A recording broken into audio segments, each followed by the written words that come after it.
Olá, boa noite. Boa noite para você que me acompanha aqui. Mais uma live, mais um pouquinho de conteúdo de nutrição aí com o objetivo, obviamente, de te ajudar na sua saúde, né? Então, já tô abrindo aqui todo o conteúdo e bora lá, vamos começar. Se você já me acompanha aqui, uma boa noite primeiro, né? Deixa eu dar boa noite. Então, boa noite para todo mundo. Sejam todos muito bem-vindos. Se você já me acompanha por aqui, muito obrigado. É um prazer ter sua presença novamente aqui. E se é a primeira vez que você participa comigo com live, espero realmente que você goste. Eu sou Carol, eu sou nutricionista e eu tenho esse compromisso aí de pelo menos falar alguma coisa, um assunto por semana relacionando a nutrição com a sua saúde.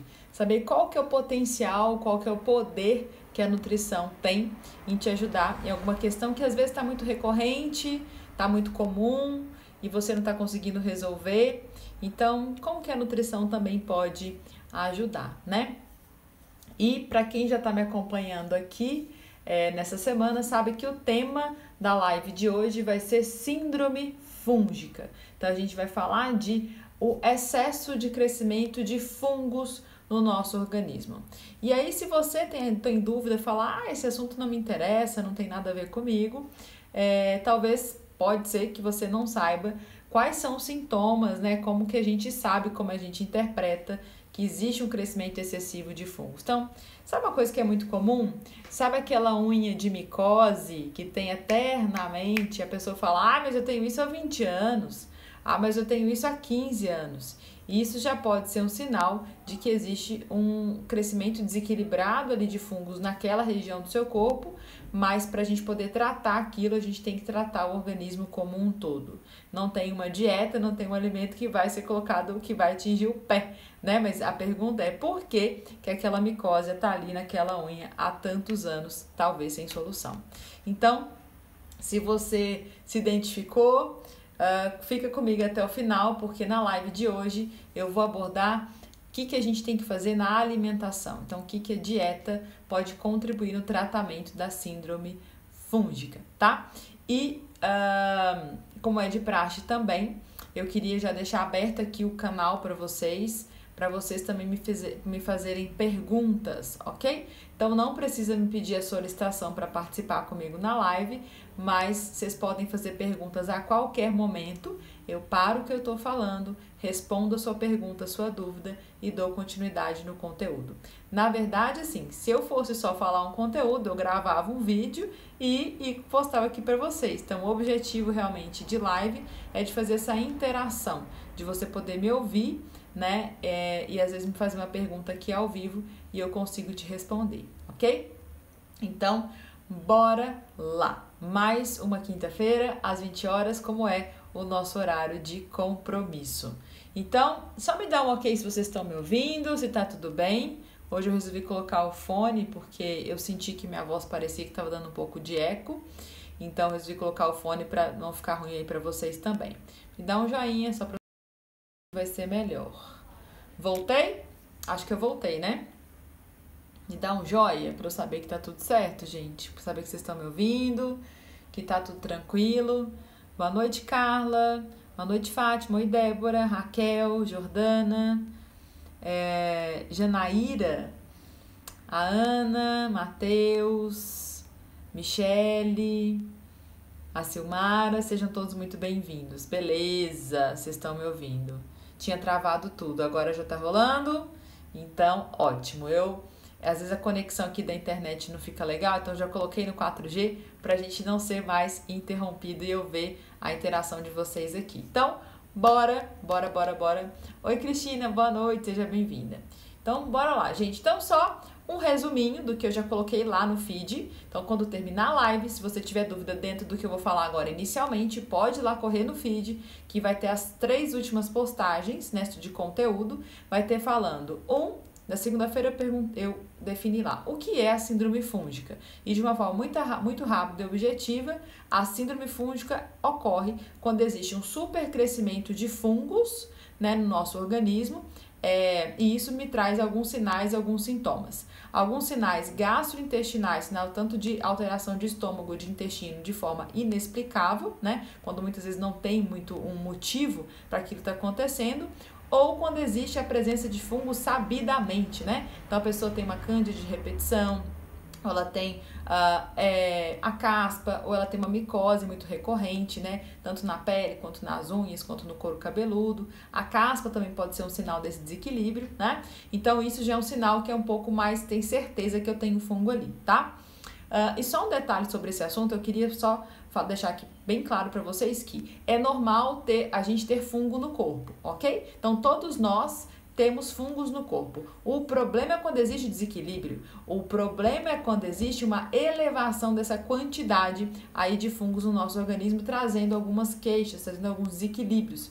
E aí a gente precisa tratar de forma mais específica, né, esse supercrescimento fúngico para que a gente tenha um pouco mais de saúde, né? Porque isso atrapalha os sistemas do nosso corpo. Então, post da segunda-feira eu falei de definição. No post da terça-feira, eu falei para vocês quais são os sinais, quais são os sintomas mais clássicos da gente desconfiar que existe essa síndrome fúngica. Então, isso que eu falei, só vou repetir rapidinho. Sinais gástricos, né? Então, azia, má digestão, peso ao comer, excesso de gases, enjoo, náusea com facilidade, então sintomas de digestão, de má digestão, né? Aquela pessoa que come, parece que ela empacha, né? Então, esses sintomas gástricos e principalmente a diarreia. Então, esses sinais de forma inexplicável, quando não existe mais nenhum outro motivo para isso estar acontecendo, a gente pode desconfiar que existe a síndrome fúngica, um supercrescimento fúngico, ok? Além disso, quando existe a real presença desses fungos no nosso organismo. Então, por exemplo, quando existe candidíase, né? Candidíase de repetição, aquela coisa que a mulher vai tentar tratar de qualquer forma ali, aquela cândida e parece que ela não alivia. Ou quem tem candidíase de língua, tá? Então, para quem não conhece a candidíase de língua, a língua ela fica completamente branca. Não é só aquela saburra lingual, né? Sabe aquela sensação de muco na língua, quando ela fica completamente branca. Se você jogar no Google aí, se você colocar assim, cândida oral, vocês vão ver várias fotos do que seria isso, ok? Quando existe presença de fungo nas fezes, muitas vezes o médico acaba solicitando quando existe essa diarreia de sequência, tá? Para poder avaliar a presença desse fungo nas fezes.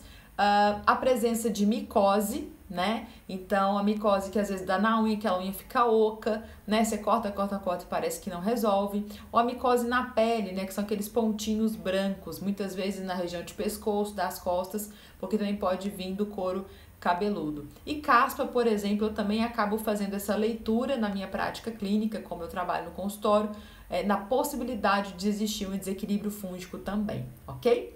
E no post de ontem, eu comecei a falar um pouquinho sobre o tratamento dietético. Como que através da nossa alimentação, através do que a gente se alimenta, eu posso ajudar no tratamento dessa síndrome fúngica, ok? Então, eu comecei a falar lá e a live de hoje é pra gente aprofundar um pouco mais esse assunto. Mais gente entrou aqui, então quero deixar claro que a qualquer momento você pode perguntar alguma dúvida que eu respondo pra você e o assunto da live de hoje é síndrome fúngica. Então, rapidinho antes da gente entrar no tratamento dietético, porque eu quero explorar bastante cada ponto aqui da dieta com vocês, eu queria levantar só 2 pontos quando a gente pensa em tratar a síndrome fúngica, tá? Primeiro ponto é que muitas vezes pode sim se fazer necessário a utilização de medicamentos antifúngicos, ok? Os cetoconazol, fluconazol, itraconazol da vida, às vezes na forma de comprimido, às vezes na forma de pomada, né? Às vezes na forma de um gel, muitas vezes pode ser utilizado de esmalte, né? Quando existe micose na unha, por exemplo. Então, muitas vezes é super interessante o tratamento coadjuvante, né? Tratamento junto, tá? E aí, eu penso o seguinte... É muito comum, tá? A pessoa ter tratado ela já ter feito algum tratamento com antifúngico e mesmo assim a coisa retorna e mesmo assim ela alivia enquanto está no tratamento, ela para o tratamento e o fungo volta. E aí, o segundo ponto que eu quero levantar aqui com vocês, né, que é o seguinte: por que o fungo volta? O fungo volta porque eu não estou tratando a causa do meu problema. Eu não estou tratando aquilo que está me gerando aquele fungo. E se eu não trato a causa, eu vou tratar o sintoma para sempre. Então, aquela pessoa ela vai acostumar com a presença do fungo no organismo, vai acostumar com esse desequilíbrio e não vai tratar de verdade. Então, vai ficar usando antifúngico para sempre, tá? E um detalhe que eu queria falar sobre antifúngico aqui para vocês é que o antifúngico é um medicamento tão forte quanto o antibiótico, né? Ou seja, existe uma sobrecarga muito grande hepática, né? Muitas vezes os dermatologistas, quando eles vão fazer um tratamento com antifúngico, tá? Um tratamento longo de antifúngico, vamos dizer assim, eles avaliam também a saúde hepática, né? Eles também avaliam como que existe alguma sobrecarga no fígado, porque esses medicamentos eles podem causar essa sobrecarga, tudo bem?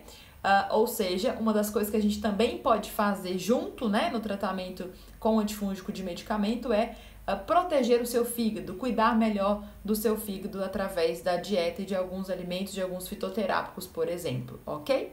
Fitoterápicos importantes para fígado, todos que são amargos: carqueja, boldo, alcachofra, o dente de leão, né? O própolis também é um grande protetor hepático e tem uma plantinha que se chama cardomariano, né? Que é extraída dela a silimarina, que é um baita de um protetor hepático. Eu acho ela super eficaz quando a gente está em uso de medicamento que vai agredir bastante o fígado, tá? Então, deixa eu só responder a pergunta aqui da Indiara. Muito obrigada pela pergunta, seja bem-vinda. Eu acho que eu nunca te vi aqui nas minhas lives. Por quantos dias dos sintomas é considerado uma síndrome fúngica? Quando não passa com um tratamento simples, ok? Então, vamos supor que você lá identificou, tá, que existe um desequilíbrio, né? Vamos pensar na candidíase, tá? Já que você é mulher e aí muitas vezes as meninas elas têm cândida de repetição com uma certa frequência. Então, vamos supor que aí você apresentou um pouco de ardência, de coceira, de corrimento vaginal e aí a sua médica identificou que você tem, na verdade, uma candidíase, ok? E ela vai te passar um tratamento. E ela vai passar esse tratamento, teoricamente, é para sanar, é para resolver e vida que segue. Agora, aquela pessoa que ela tá recorrente nesse sintoma, que mesmo com os tratamentos convencionais a coisa parece que não resolve, então a gente pode falar que existe ali uma síndrome fúngica. Então a gente pensa pela cronicidade, né, pelo fato de estar muito tempo sem resposta, e a gente também pensa pelo número de fatores que estão associados ali. Então vamos supor que essa mesma mulher, além da cândida, ela tem caspa, ela tem micose na unha, ela tem uma má digestão que não passa, ela tem uma diarreia recorrente. Então, às vezes, pela gravidade da associação de sintomas, a gente também pode ler, pode avaliar que isso pode ser uma síndrome fúngica, ok?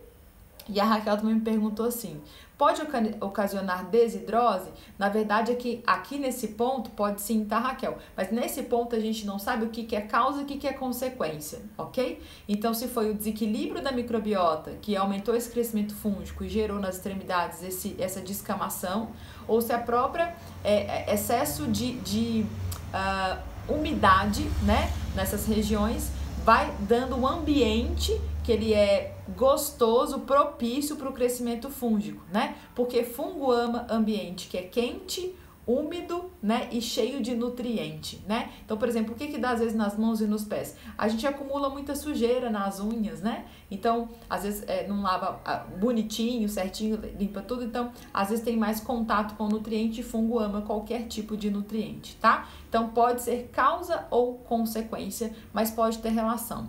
Outra, complementando a resposta aqui da Indiara, sabe uma forma também da gente identificar se é síndrome fúngica?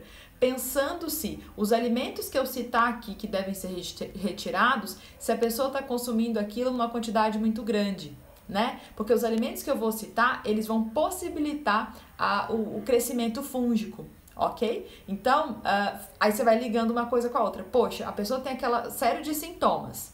E aí ela está se alimentando de uma série de coisas, praticamente o dia inteiro, de alimento que contribui para o crescimento fúngico. 1 mais 1, 2, né? Gente, deu um trovão aqui, daqui a pouco vai começar uma chuva aqui em BH, mas espero que a nossa live não caia, ok? Então, vamos lá. antifúngico pode ser preciso e o ideal é que a gente tenha que tratar a causa do problema, tá? E eu já antecipo aqui que muitas vezes a causa da síndrome fúngica é um desequilíbrio da nossa microbiota intestinal. Então, o intestino sempre de alguma forma vai estar envolvido quando existe um crescimento de qualquer micro-organismo, porque a nossa barreira intestinal é a nossa primeira linha de defesa.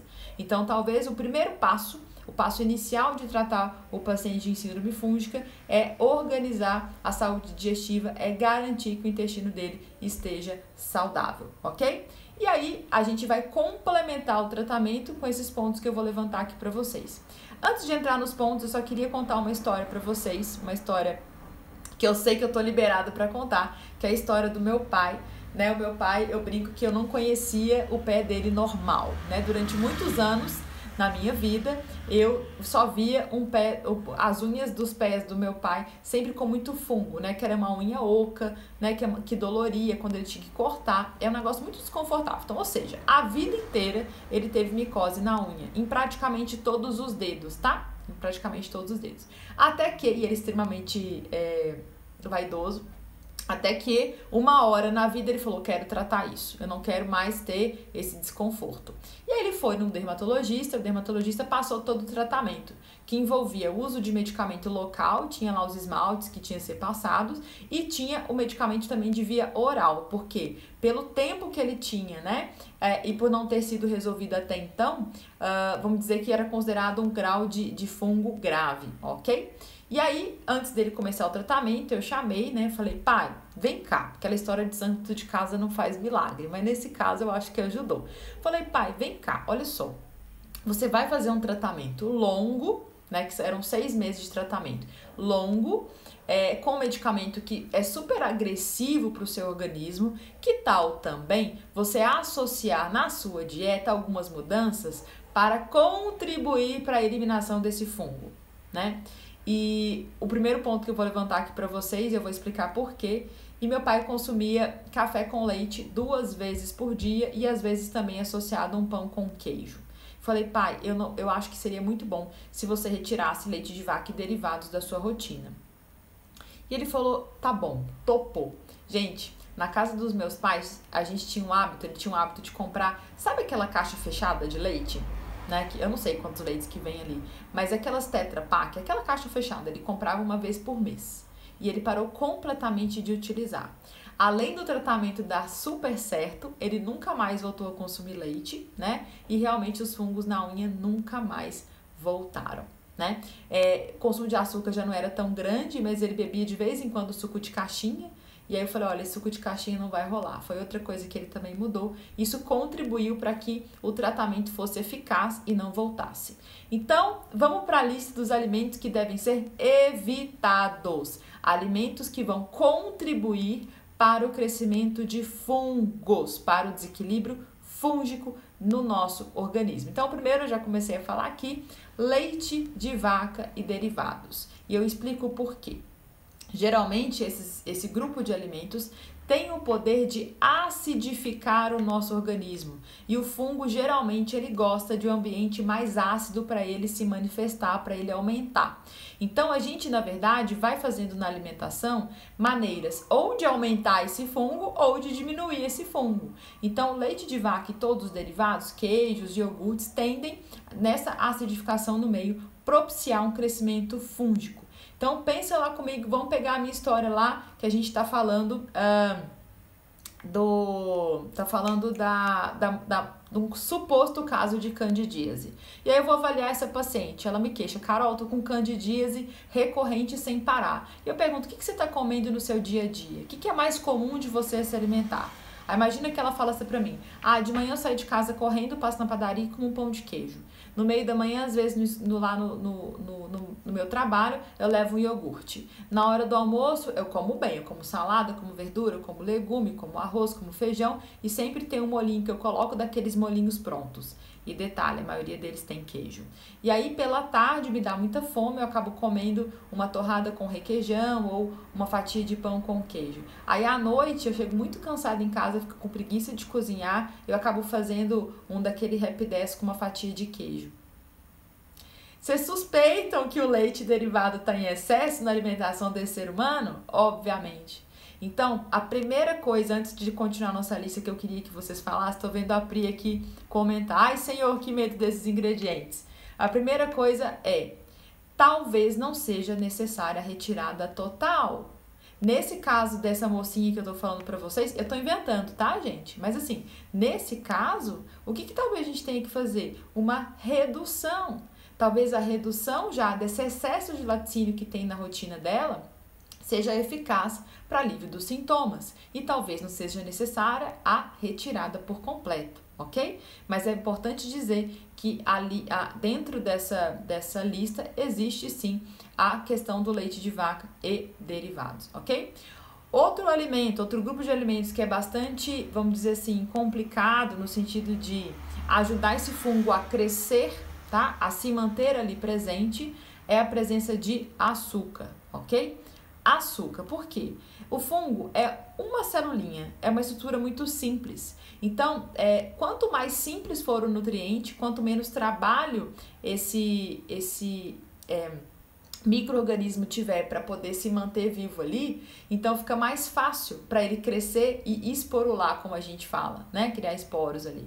Então, o açúcar é muito fácil de ser aproveitado pelo fungo, então por isso que ele ama açúcar. Eu vou colocar um outro parênteses aqui, é bom que eu vou lembrando dos casos.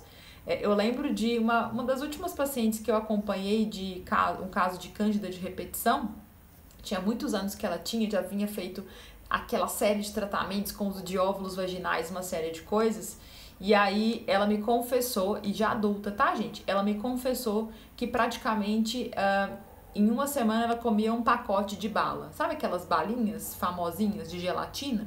Ela comprava um pacote e comia durante a semana inteira. E às vezes mais de um pacote por semana. Fora o final de semana, quando é o dia de comer um açuquinha a mais, né? Uma sobremesa, coisa do tipo.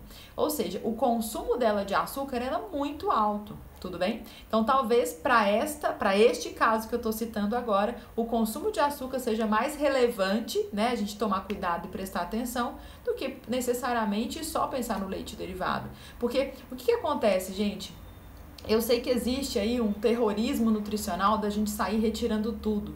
Então, eu gosto de comentar aqui para vocês aquilo que a ciência mostra e aquilo que a prática também me mostra, né? E muitas vezes, vamos dizer assim, o excesso é que está sendo o problema e não a presença. E talvez a retirada por completo também não seja essencial e necessária. Mas quem sabe a redução já não vai contribuir para o alívio dos sintomas dessa paciente, dessa pessoa que está com queixa há tantos anos, né? Aquela pessoa que está recorrentemente tratando aquilo. Se não trata a causa, como é que vai resolver? E a causa tem o desequilíbrio. E o desequilíbrio ele pode acontecer, obviamente, também por conta desse excesso de açúcar e excesso de laticínio, né? Que pode ter... Gente, vou fechar a janela, começou a chover, tô com medo de chover aqui dentro. Peraí, só um minuto.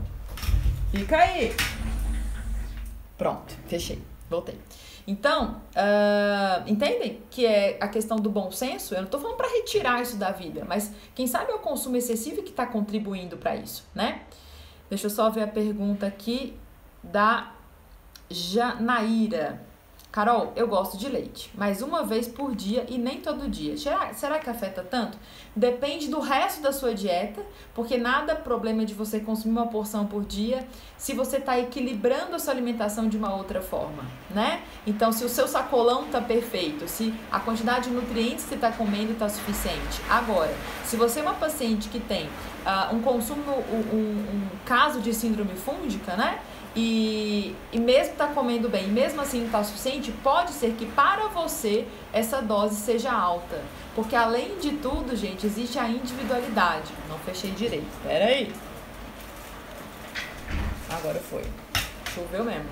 Bom, entende? Então eu não posso afirmar que para você um copo de leite é pouco. Pode ser que para você seja muito. Então por isso, gente, que o acompanhamento nutricional, ele tem que a gente pensar em individualidade. Se você tem síndrome fúngica, de acordo com os sintomas que eu tô falando aqui, e o resto tá legal, tá bom, talvez pra você essa dose tá alta, ok? Aí a Érica, nossa, eu me vi aí. Colocava queijo, requeijão e tudo e fazia. Até ter a intolerância e realmente eu tinha uma manhã uma mancha nas costas que nunca tratava, e elas desapareceram, e agora sei que é por conta disso. Exatamente, Érica, exatamente o que acontece. E aí, Érica, olha só que legal que a Érica falou, consumia muito leite derivado, retirou, ela tinha uma mancha das costas que sumiu. Gente, eu vejo isso praticamente todos os dias no meu consultório.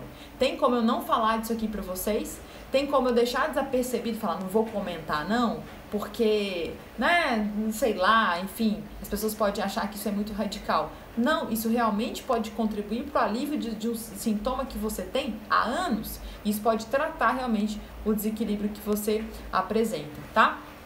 Então, a gente falou do leite derivado, a gente falou do açúcar. Vamos para o próximo grupo?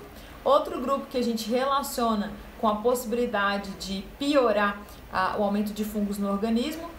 Primeiro é o grupo das oleaginosas e frutas secas. Então, todas as castanhas, todas amêndoas, nozes, castanha, amendoim, avelã, castanha do Pará, castanha de caju, tudo isso. E as frutas secas, então, uva passas, ameixa, damasco, banana passa, né? O figo, aquele figo seco, enfim. Então, esses alimentos, tanto as oleaginosas quanto as frutas secas, a gente pode colocar no mesmo grupo. E por que que esses dois alimentos podem, né, esse grupo de alimentos pode contribuir para aumentar a quantidade de fungos no nosso corpo? Porque são alimentos que duram muito tempo fora da geladeira. E todo alimento que fica muito tempo na prateleira, você acaba não tendo ali um bom controle microbiológico. Então, pode estar acontecendo ali um aumento de crescimento de fungos, por exemplo, e você está comendo sem perceber. Tá? Então, não é porque o alimento gera, mas às vezes ele está sendo um veículo, né? Você tá ali, comprou uma porção de castanha, tava na promoção, aí você comprou 1 quilo de castanha, né? Podia ter comprado 300 gramas, não, comprou 1 quilo, porque estava na promoção. Aí, obviamente, vocês que são pessoas super disciplinadas com a dieta, né? Quem me segue aqui é super bonitinho com a dieta, né? Não, gente? Tomara que seja. Enfim. E aí, a pessoa vai lá, come a porção adequada, que são 1, 2, no máximo 3. Tô falando do exemplo da castanha do Pará por dia. E aí, isso vai durar o quê? Uma eternidade. Qual que é o problema? O problema é que ali pode ter um crescimento fúngico que a gente não está vendo. Por quê? Porque a gente não vê, tá? A gente não vê a olho nu. E aí pode estar sendo um veículo. Então, quando eu estou num tratamento de síndrome fúngica, muitas vezes eu restringo o consumo das oleaginosas. E a gente vai preferir consumir as frutas in natura, as frutas frescas, o coco seco, o abacate e todas as outras frutas, né? Pode comer abacaxi, o mamão, enfim, o melão, a banana, né? De preferência seca e evitar as versões de preferência fresca, in natura, e evitar as secas, porque ali pode estar sendo uma forma de carrear, de levar fungo maior para a quantidade do corpo. Um parêntese sobre as castanhas e as oleaginosas é o seguinte: esse grupo de alimentos também contribuem para o aumento da acidificação do nosso organismo. Então, consumir demais as castanhas, o grupo dessas gordurinhas boas, né? Elas também podem acidificar o nosso corpo, e lembra que um ambiente ácido propicia também a um crescimento de fungos, ok? Vamos partir para o próximo grupo de alimentos. Outro grupo de alimentos que pode contribuir para aumento da síndrome fúngica é a presença das frutas cítricas, tá? As frutas cítricas, pela mesma explicação do processo de acidificação. Como basicamente quando a gente consome essas frutas, a gente aumenta a acidez do nosso corpo. Então, quanto mais ácido está o ambiente, mais o fungo encontra um ambiente propício para que ele manifeste, para que ele realmente cresça, tá? E eu destaco aqui principalmente laranja, limão e mexerica, ok?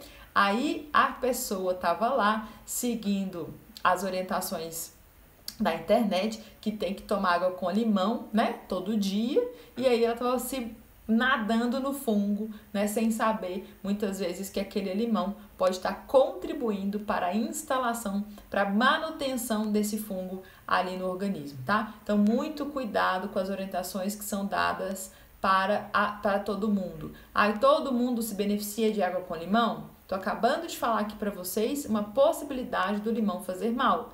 principalmente para pacientes que têm alguma característica de elevação de fungos de forma recorrente, de forma contínua, ok? Mas calma, que na hora que eu colocar os alimentos que vão proteger, os alimentos que vão ser benéficos nesses casos, eu vou dar solução para substituições.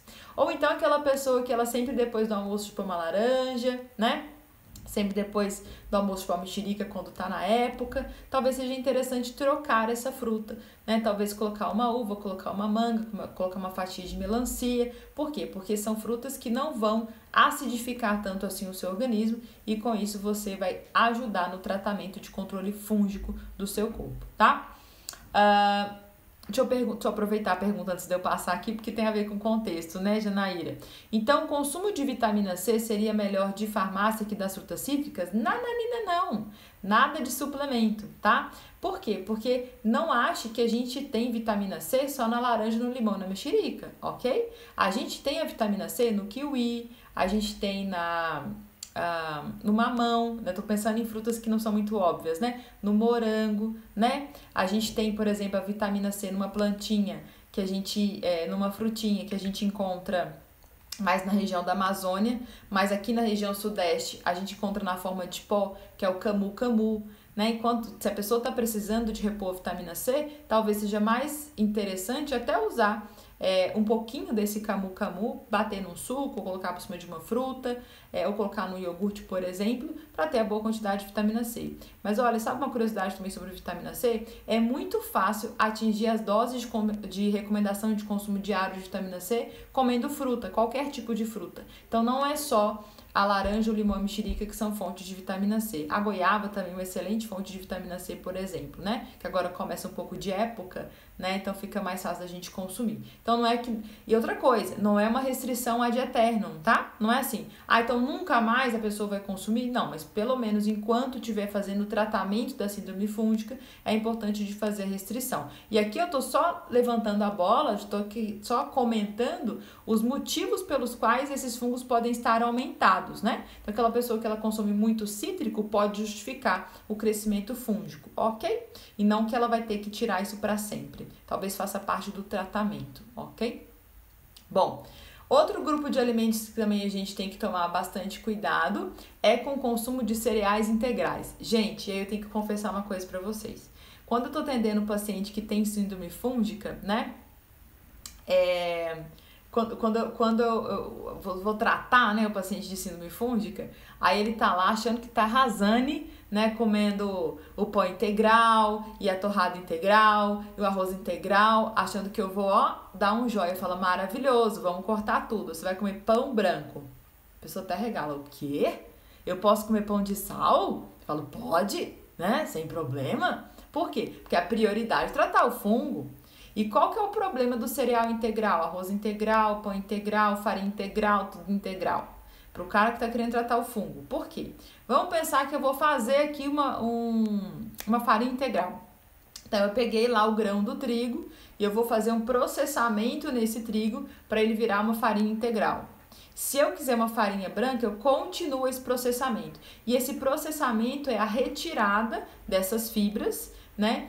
E passa por alguns tratamentos que vão contribuir para a redução de presença de micro-organismos. Ou seja, quanto mais integral o alimento, quanto menos processado, pior é o controle microbiológico.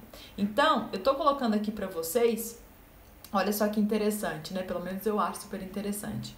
Uma possibilidade de os cereais integrais fazerem mal, ok? Quando eu estou no tratamento de uma síndrome fúngica. Eu estou falando que a todo momento deve ser cortado? Eu estou falando que não faz bem? Não. Eu estou falando dentro de um caso específico. Então, volta lá no meu exemplo daquela pessoinha aqui, né? Que além de estar consumindo leite o dia inteiro. E aí o pão que ela usa é pão integral, né? E aí, vamos dizer assim, o arroz que ela consome no almoço é arroz integral. Então, imagina assim, todas as possíveis fontes, né, de fungo a pessoa está consumindo o dia inteiro. Aí não faz sentido para vocês ela tá numa candidíase de repetição? Para mim faz completo sentido, né? Porque eu enxergo o tratamento com a cabeça de nutricionista. Como que a comida pode estar ajudando ela a melhorar, né? Ou pode estar piorando o problema dela, tá? Então, nesse caso, quando existe um excesso de consumo de alimentos integrais, você pode ter um aumento de crescimento fúngico, ok? Pelo veículo, mais uma vez. Na hora que você está consumindo, existe uma possibilidade de você também estar consumindo fungos. Aí a Betânia me perguntou assim, Carol, e o cuscuz de milho é uma opção? Maravilhoso, né? Maravilhoso. Por quê? Porque é feito com fubá. Me corrija se eu estou errada, tá? E o fubá é a farinha já que foi extraída do milho. Então, no caso do tratamento de síndrome fúngica, talvez aí uma bela opção para substituir o pão. Mas pode ser usado o pão de farinha branca, pode usar uma tapioca, pode usar uma batata doce cozida, pode usar mandioca cozida, né? Pode fazer ovos mexidos no café da manhã, pode comer frutas no café da manhã. Tudo bem? Então, a gente tem várias opções que a gente pode colocar aí e não necessariamente só o pão branco, se a pessoa não quiser consumir. Mas muito cuidado na hora do tratamento fúngico com cereais integrais, ok? E o último, tá? Prometo que agora é o último. Grupo de alimentos que pode estar relacionado com o aumento de fungos no organismo é quando as pessoas insistem em comer o alimento que tem fungo. Olha um exemplo clássico que eu vou colocar aqui para vocês. Imagina que você tá lá, fez a feira da semana, comprou todas as frutas na sua semana e deixou lá na fruteira. E aí você comprou já a quantidade certinha de acordo com o seu plano, né? O que você quer se alimentar. Na hora que você vai pegar o mamão, sabe quando ele tá com aquela pontinha mofadinha, né? O que a maioria aqui faz, galera? Tufe na bundinha dela, né? Pum, corta ali aquela parte que tem fungo e bora, vamos comer o resto. Não é assim que todo mundo faz? Ou eu tô errada? Ou eu tô viajando aqui na maionese? Não, a galera faz isso. Pega lá o mamão, tira aquela partezinha que ficou mais mofadinha, né? Corta ele e aí pica, enfim, come com a colher, não importa. Qual que é o problema? O problema é o seguinte, quando você só tira essa partezinha, você só tá tirando o fungo aparente, você só tá tirando a cicatriz, que eu gosto de falar, né? A cicatriz ali do fungo, você só viu que ele tá ali. Mas, gente, se apareceu na pontinha do mamão, o mamão tá inteiro lotado de fungo. Aí o que a criatura faz? Tá comendo um funguinho ali. Perfeito? E para completar a história, a pessoa ainda come a semente do mamão, aonde tem a maior concentração, né? Onde tem a maior quantidade ali, talvez maior contagem de fungos, pode ser na semente, ok? E a semente, ela é tóxica, tá? Então, obviamente que a gente não deveria nem consumir essa semente. Ó, o Rogério é paciente. Mamão tá caro, tem que aproveitar. Tava caro. Quanto tempo que você não vai à feira? Gente, o mamão aqui em BH tava assim, uma época R$17 o quilo. Mas já ficou barato de novo, tá? Seu engraçadinho. Vamos lá. Bom, então, o que é o ideal? Infelizmente é jogar o alimento todo fora, ok? Mesma coisa vale para batata, mesma coisa vale para cenoura, qualquer legume também que você veja que esteja com presença de fungo, né? O ideal é que a gente não consuma, principalmente tratando-se de uma pessoa que tá em síndrome fúngica, ok? Então, qual que é a questão? A questão é a seguinte, uma coisa super importante pra gente fechar o que não deve ser consumido, ok? Quando um fungo está presente ali no alimento, a gente fala que ele está produzindo uma toxina, que é chamada de micotoxina. Mico vem de fungo, toxina é a própria toxina. Então, uma toxina produzida pelo fungo. E aí, um dado super importante. As micotoxinas, elas são estáveis no calor. Ou seja, mesmo passando pelo processo de aquecimento, a micotoxina é mantida. E a gente acaba entrando em contato com isso, ok? Então, tem gente que fala assim, mas na hora vai pegar lá, por exemplo, a batata, que tá com uma partinha podre, só tira a parte que tá com o funguinho ali, né? E aí a gente come o resto, vai esquentar, vai ferver, vai fazer purê, sei lá. Só que o processo de aquecimento, depois que a micotoxina foi produzida, não resolve, tá? Não resolve. teria que atingir temperaturas acima de 600 graus para poder, às vezes, diminuir um pouco dessa quantidade de toxinas ali. Então, assim, não vale a pena. O ideal mesmo é a gente comprar uma quantidade que a gente vai aproveitar, como o Rogério lembrou, para não jogar fora, né? Que é pecado também, ok? Comece a ver que tá começando a ficar muito madura a fruta, faz uma salada de fruta, você pode fazer uma geleia, você pode bater um suco, né? Então tem várias estratégias que a gente pode utilizar para aproveitamento aqui do alimento e não jogar fora, tá? Mas viu que começou a criar aquele fungo, galera? Principalmente se está em síndrome fúngica, lixo, tá? Não vale a pena consumir. O preço que você está pagando ali pode ser alto, ok? Então, as micotoxinas, elas são estáveis no aquecimento, não adianta esquentar. Mesma coisa vale para castanha. Talvez tenha alguém que pode ter pensado assim, mas aí eu dou uma aquecidinha lá na castanha, dou uma torradinha nela e aí eu mato a toxina. Não mata, ok? Essa toxina, ela é estável no calor, perfeito? Então, chega de falar de coisa que faz mal, vamos começar de falar de coisa que faz bem, pelo amor de Deus, vamos tratar logo essa síndrome fúngica. Então, só resumindo, o que deve ser evitado e ou retirado. Evitado e ou retirado. Açúcar, leite de vaca e derivados, as oleaginosas, as frutas secas, as frutas cítricas, principalmente laranja, limão e mexerica, os cereais na versão integral e os alimentos que já contêm ali a presença de fungo, a gente não utiliza na dieta para o tratamento da síndrome fúngica, ok? Então isso deve ser evitado ou retirado. Vamos para a lista daquilo que a gente tem que colocar, tá? E como que a gente vai colocar isso na dieta? Eu vou dando exemplos aqui para vocês.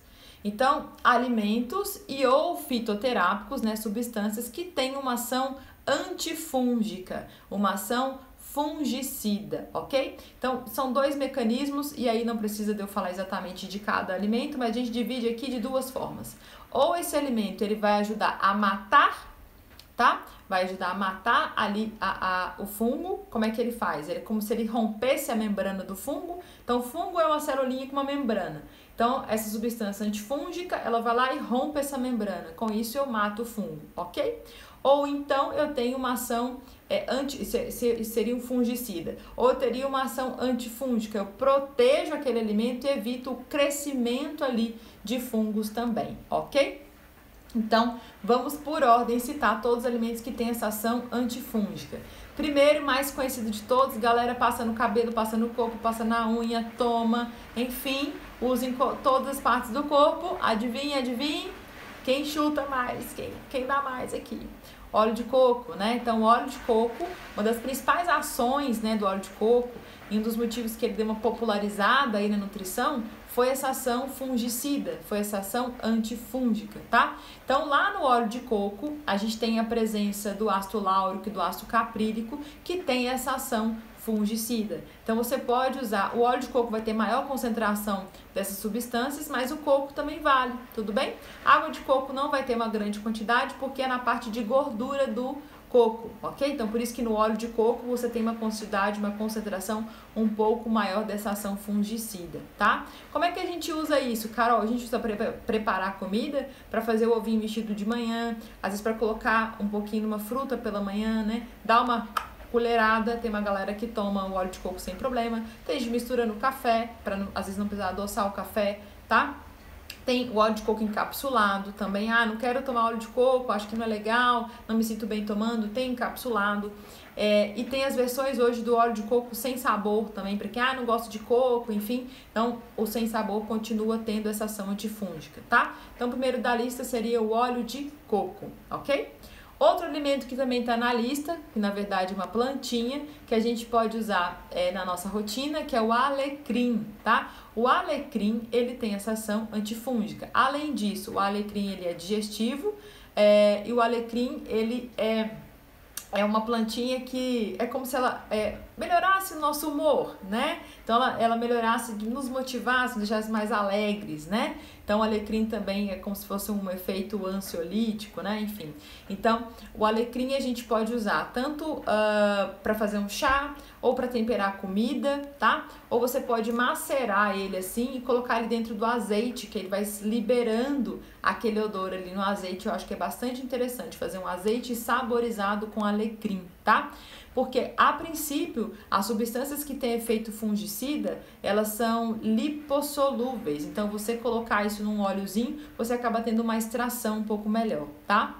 Além disso, o orégano também, que entra nas mesmas indicações do alecrim, tanto fresco quanto ele seco, ele tem essa ação fungicida, tá? Antifúngica. Eu gosto muito mais do orégano do que o alecrim como essa ação antifúngica. Olha, o Rodrigo Goston entrou. Rodrigo Goston é o cara dos óleos essenciais, então que trabalha com isso, então sabe exatamente essas coisas que eu tô falando, né? Então, o óleo de orégano é muito interessante realmente pra gente trabalhar com esse efeito antifúngico, ok? Eu não posso recomendar de tomar o óleo, né? Mas o Rodrigo, ele pode recomendar. Quem tiver dúvidas, né? Depois segue ele aí, rodrigo.goston, que ele fala bastante sobre óleos essenciais, é super interessante. Mas na dieta a gente pode usar como tempero, a gente pode colocar na salada, ok? A gente pode pôr nos ovos mexidos pela manhã. Tô falando de ovo toda hora, né? Pode colocar, às vezes, na fatia de pão com um pouquinho de azeite, uma fatia de pão com óleo de coco, aí um pouquinho de orégano, também fica interessante, né? E para temperar realmente a comida é interessante. Outra ação antifúngica super interessante é o vinagre de maçã. Gosto muito o vinagre de maçã. O vinagre de maçã, ele poderia entrar no lugar do limão. Sabe a galera que faz água com limão pela manhã? Então, você pode colocar no lugar o vinagre de maçã. Como a gente vai usar o vinagre de maçã como uma ação medicamentosa, né, para ter uma ação antifúngica, eu recomendo que você consuma a versão orgânica, para a gente ter um pouco mais de aproveitamento ali da atividade do vinagre de maçã. Eu sei que é um pouco mais caro, mas não é tão mais caro. É assim, não é um produto que fica tão caro numa dieta. Às vezes vale a pena para às vezes você não precisar de usar medicamento, né? Às vezes é uma maneira mais natural de você poder tratar isso, ok? Então você pode tomar 1 ou 2 colheres de sopa ou colocar isso na sua salada. Ai, Carol, não queria tomar isso. Pode usar de temperinho na minha salada? Pode usar de temperinho com uma salada, tá? Outro alimento que também tem uma ação antifúngica super potente é a canela, tá? A canela é bastante interessante, ela também tem uma ação antifúngica, mas a canela ela é super indicada também para tratamento de resistência à insulina, então para redução da gordura da região abdominal, para melhora da sensibilidade à insulina para paciente pré-diabético ou para quem tem resistência à insulina ou ovário policístico, né? Então a gente também tem essa ação da canela, mas ela é um excelente antifúngico também. E aí, canela, gostando, você pode pôr no café, pode pôr numa fruta, você pode consumir um pouquinho do iogurte, né? Eu gosto de colocar no tempero da minha comida, né? Então, por exemplo, eu faço um mix de tempero em casa e eu coloco a canela em pó. E aí, bem pouquinho, assim. E aí eu misturo com essa canelinha e jogo no meu legume, eu ponho às vezes no próprio feijão, eu também gosto, né? Eu gosto, não acho que fica ruim não, tá? Então, para quem gosta de coisas agridoces, a canela é super interessante, tá? Outra substância que tem uma ação bastante antifúngica é o alho, tá? O alho tem uma ação bastante antifúngica. De preferência, o alho cru ou alho de conserva, tá? Ah, Carol, mas o alho cru é muito difícil. Sim, eu concordo. Eu vou ensinar uma receitinha aqui para às vezes ficar mais fácil de você usar. Eu gosto muito de pegar o alho, você pega e corta ele bem picadinho, bem miudinho, tá? E você vai pôr um pouquinho de azeite nele, um pouquinho de vinagre e vai usar, pode ser vinagre de maçã, olha que legal. E aí você vai colocar isso por cima da sua salada, até você pode amassar ele um pouquinho, tipo uma pastinha de alho, ok? Ou você pode assar o alho, você pode assar do alho e colocar na fatia de proteína que você tá comendo ali, numa carne, enfim, tá? Ou você pode usar ele para temperar a comida.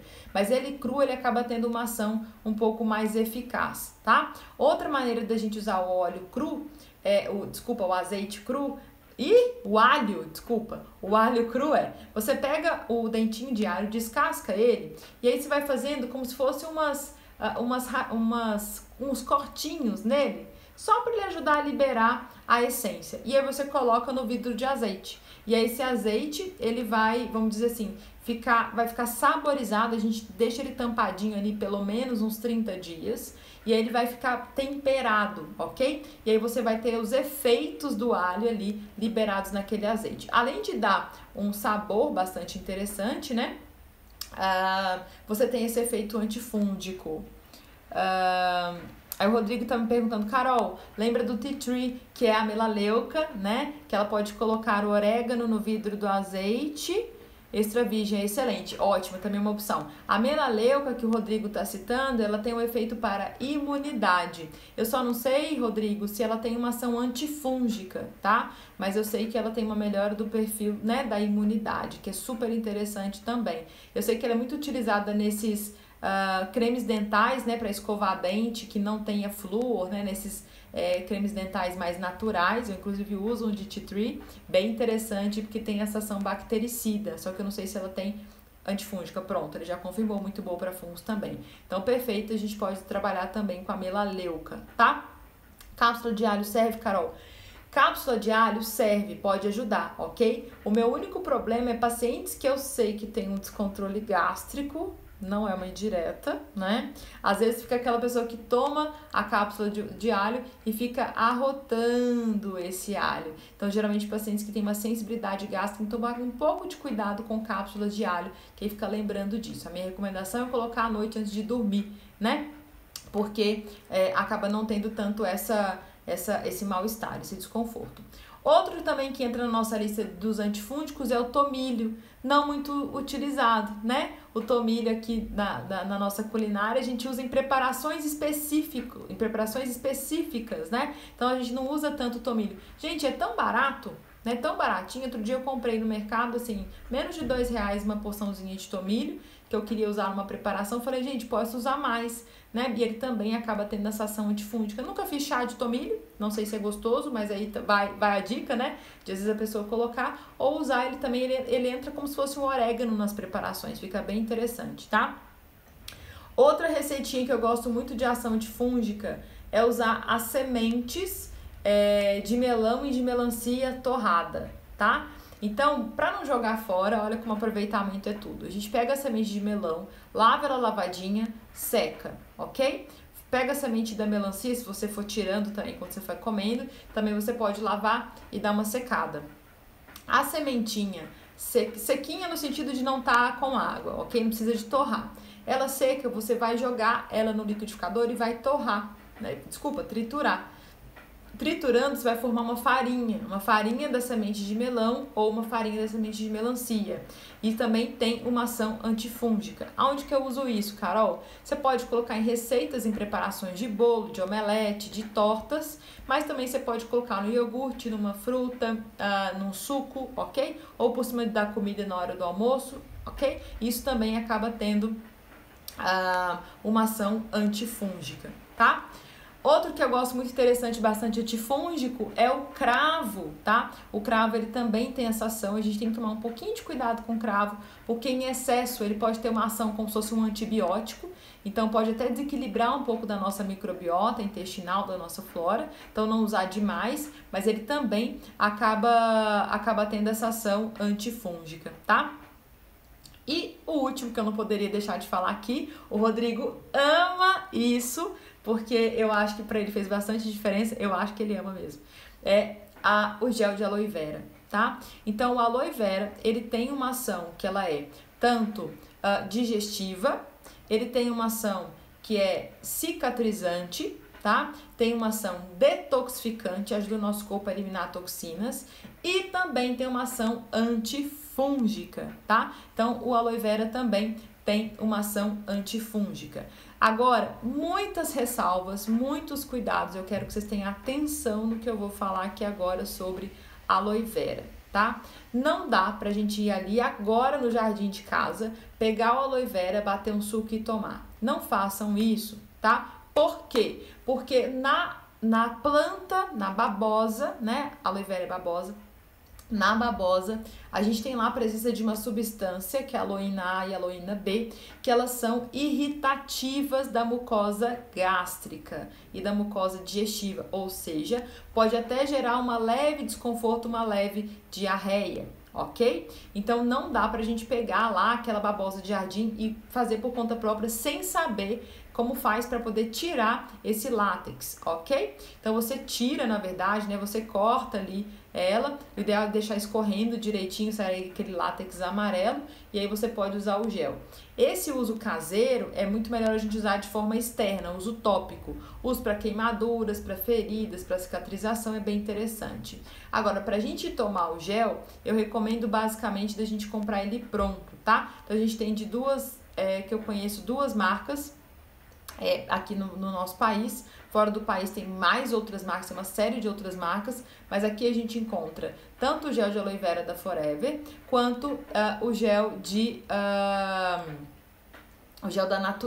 o suco da Naturama. O suco ele é um pouco mais diluído e o gel ele é um pouco mais concentrado, como o Rodrigo comentou aqui, o sabor é o ó.